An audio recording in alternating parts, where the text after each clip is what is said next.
बांग्लादेश की पहली महिला प्रधानमंत्री खालिदा जिया का राजधानी ढाका के एक अस्पताल में लंबी बीमारी के बाद निधन हो गया। बांग्लादेश नेशनलिस्ट पार्टी बीएनपी ने आज बयान जारी किया और कहा कि खालिदा जिया का निधन स्थानीय समय अनुसार सुबह 6 बजे हुआ। वो 80 वर्ष की थी। लेकिन खालिदा जिया की मौत के बाद उनकी पार्टी बीएनपी का क्या हाल होगा? क्या रहमान की वापसी के पीछे जिया की बिगड़ती हालत ही थी? क्या अब आने वाले चुनाव में इस मौत का असर होने वाला है?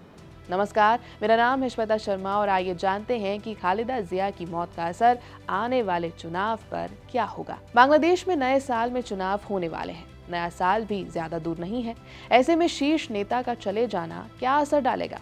एक्सपर्ट्स कहते हैं कि कुछ सिंपैथी तो जरूर पैदा करेगा। खालिदा जिया की मौत बीएनपी के लिए शॉर्ट टर्म सिंपैथी वेव जरूर पैदा कर सकती है, लेकिन क्या ये सिंपैथी सीटों में बदलेगी या नहीं, ये भावनाओं से ज्यादा संगठन, उम्मीदवारों की गुणवत्ता और अलायंस मैथ्स पर निर्भर करेगा।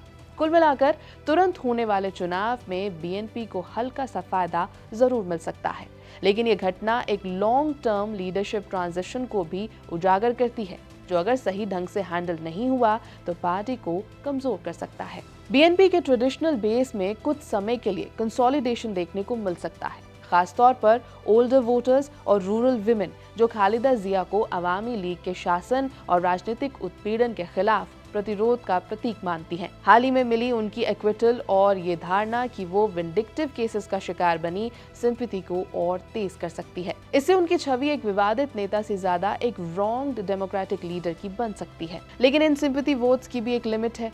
बांग्लादेश के पिछले एक दशक का अनुभव दिखाता है कि चुनावी नतीजों में पब्लिक सेंटिमेंट से ज्यादा विपक्ष पर रिप्रेशन और संस्थानों की मैनिपुलेशन का असर रहा है। 2018 के हेविली स्क्यूड चुनाव और 2014 का बायकॉट इसका उदाहरण है। अगर आने वाला चुनाव इंटरिम सेटअप के तहत कुछ हद तक कंपेटिटिव होता है तो सिंपैथी बीएनपी के वोट शेयर में कुछ परसेंटेज पॉइंट्स जरूर जोड़ सकती है, लेकिन ये पार्टी की स्ट्रक्चरल वीकनेस को नहीं पलट सकती, जैसे कुछ इलाकों में संगठनात्मक गिरावट और निराश इस्लामिस्ट यूथ के बीच जमात का पैरेलल ग्रोथ। इससे बीएनपी के नैरेटिव पर क्या असर पड़ेगा? बीएनपी अब खालिदा जिया को रिवेंज पॉलिटिक्स की मार्टर के रूप में पेश करेगी। उनकी जेल, खराब सेहत और मौत को अकाउंटेबिलिटी और वन पार्टी डोमिनेंस खत्म करने की मांग से जोड़ा जाएगा। इससे तारिक रहमान और सेकेंड टियर लीडरशिप को उनकी लेगेसी के सहारे अपनी वैधता मजबूत करने का मौका मिल जाएगा।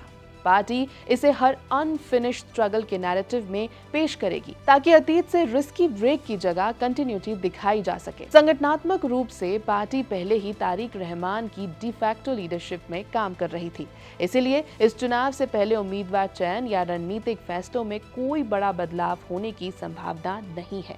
असली खतरा पोस्ट इलेक्शन फेज में है। खालिदा जिया जैसे यूनिफाइंग फिगर के बिना पार्टी के अंदर फैक्शनलिज्म और जनरेशनल रिफ्ट्स पैदा हो सकते हैं, खासकर तारीख लॉयलिस्ट, पुराने एस्टैब्लिशमेंट नेताओं और जमात से दूरी बनाकर आइडियोलॉजिकल रीब्रांडिंग चाहने वाले युवा लिबरल्स के बीच में। तो क्या ये बैकफायर कर सकता है? सेक्युलर और माइनॉरिटी वोटर्स के लिए जो बीएनपी के पुराने शासन को इस्लामिस्ट अलायंसेस और पोस्ट पोल वायलेंस से जोड़ते हैं, खालिदा जिया की लेगेसी का इमोशनल अपील सीमित है।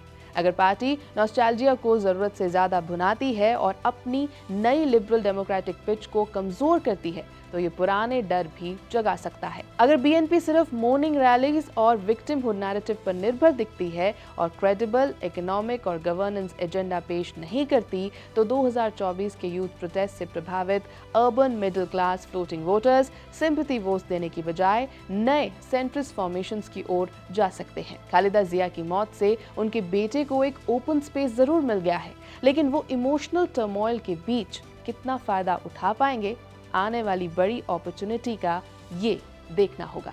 यह है एबीपी लाइव। मेरा नाम है श्वेता शर्मा।